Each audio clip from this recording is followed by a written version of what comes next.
Hello my lovely people. तो कैसे हैं आप लोग? मुझे पता है आप सभी बहुत अच्छे हैं और हॉरर स्टोरीज बहुत इंजॉय कर रहे हैं। तो मैं हाजिर हूँ एक नई मज़ेदार स्टोरी के साथ। यह कहानी एक अस्पताल की है जहाँ एक लड़की के साथ एक भूतिया घटना घटी थी। एक लड़की थी जिसका नाम सोनिया था। वह एक अस्पताल में काम करती थी। सोनिया बहुत खुश थी कि बहुत कोशिशों के बाद उसकी अस्पताल में नौकरी लग गई थी। उसे लग रहा था कि वह अस्पताल में बच्चों के साथ समय बिताने वाली सहायक नर्स की पोस्ट पर है, लेकिन उसे इस बात का नहीं पता था कि उसे एक बहुत ही खतरनाक काम मिला था। वह नाइट शिफ्ट पर काम करती थी और अक्सर रात के समय अकेली ही जगह जगह चक्कर लगाती रहती थी। एक रात उसने अचानक एक कमरे के बाहर अपनी सीनियर नर्स के साथ एक मरीज को खड़े देखा। तो सोनिया अपने सीनियर नर्स के पास चली गई और उससे पूछा कि ये मरीज आपसे क्या बातें कर रहा था। सीनियर नर्स ने सोनिया को बताया कि वह मरीज एक अजीब घटना के बारे में बता रहा था। उन्होंने सोनिया को बताया कि उस मरीज को रोज रात को एक लड़की दिखती है और उससे बात करती है। उस मरीज ने सीनियर नर्स से उस लड़की के बारे में बताते हुए कहा कि वह बहुत ही अजीब थी। उसकी आंखें जली हुई थी और उसके हाथ बहुत ही काले थे। सोनिया को इस बात को सुनकर बड़ा आश्चर्य हुआ और सोचा कि शायद यह मरीज पागल हो गया है या फिर उसे भ्रम हो रहा है।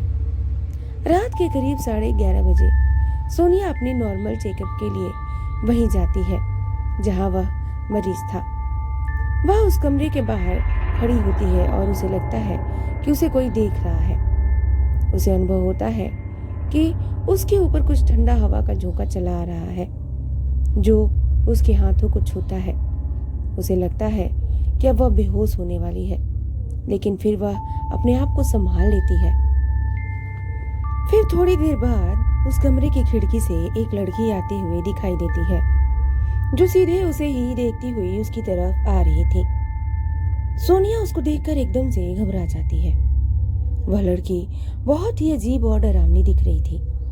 उसके हाथ बहुत ही काले और जले हुए लग रहे थे।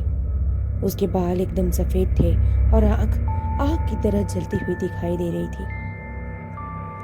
उसका शरीर देखकर सोनिया की डर के मारे हालत खराब हो गई और वह उसे देखकर कांपने लगी। वो मन ही मन सोचने लगी कि आज तो मैं नहीं बचूंगी, ये चुड़ैल मुझे नहीं छोड़ेगी, अब ये मुझे जान से मार ही देगी। फिर सोनिया उसके सामने हाथ जोड़कर बोलती है, देखो मुझे मत मारो, छोड़ दो मुझे। आज के बाद मैं इस अस्पताल में कभी नहीं आऊंगी, मुझे माफ कर दो प्लीज। ऐसा बोलते हुए वहां से भागने की कोशिश करती है, लेकिन वो लड़की वहां से सोनिया को भागने नहीं देती, बल्कि उसके नजदीक आने लगती है। फिर वो लड़की धीरे धीरे सोनिया की तरफ आगे बढ़ती है और जैसे ही उसके करीब आती है तो वह और अजीब दिखने लगती है। अब सोनिया के पास वहां से भागने का कोई उपाय नहीं सोचता है,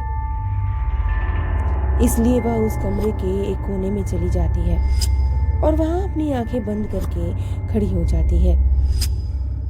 फिर उस चुड़ैल ने सोनिया के नजदीक आकर कहा, मुझे बचाओ। इतना बोलकर वह कमरे से बाहर चली जाती है।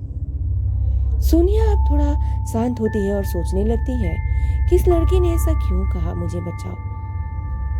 इस घटना के बारे में वो अपने स्टाफ को बताती है और उसकी बात पे कोई भरोसा नहीं करता। अगले दिन वो लड़की फिर से सोनिया को दिखाई देती है और उससे बोलती है, मुझे बचाओ।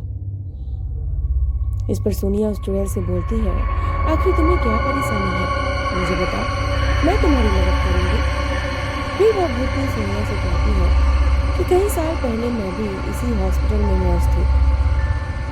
एक रात मैं यहाँ सारे मरीजों को देखने के बाद मैं एक कमरे में आराम करने के लिए चली गई। मुझे पता ही नहीं चला कि कब मेरी आंख लग गई और मैं सो गई। कुछ ही देर में पता नहीं कैसे वहाँ आग लग गई और मैं वहीं जल के मर गई। हॉस्पिटल की बदनामी ना हो जाए इसलिए हॉस्पिटल वालों ने इस बात को बाहर फैलने नहीं दिया और मेरी लाश को हॉस्पिटल के पीछे ही दफन कर दिया। तब से मैं आत्मा बन के भटक रही हूँ। मुझे मुक्ति नहीं मिल रही है, तुम मेरा क्रियाकर्म करवा दो ताकि मेरी आत्मा को मुक्ति मिल सके। इसके बाद सोनिया ने हॉस्पिटल वालों को ये सारी सच्चाई बताई। तब जाके हॉस्पिटल वालों ने उस लड़की की लाश के बचे हुए अफसोस को वहां से निकाला और विधि विधान से उसका क्रियाकर्म करवाया। इसके बाद से ना ही सोनिया को और ना ही उस हॉस्पिटल में किसी को भी वो लड़की दिखाई दी। तो ये थी आज की स्टोरी। आप लोगों को कैसी लगी प्लीज कमेंट करके बताना ना भूलिएगा। मैं मिलती हूँ आप लोगों से कल नए मजेदार स्टोरी के साथ। Bye bye, take care.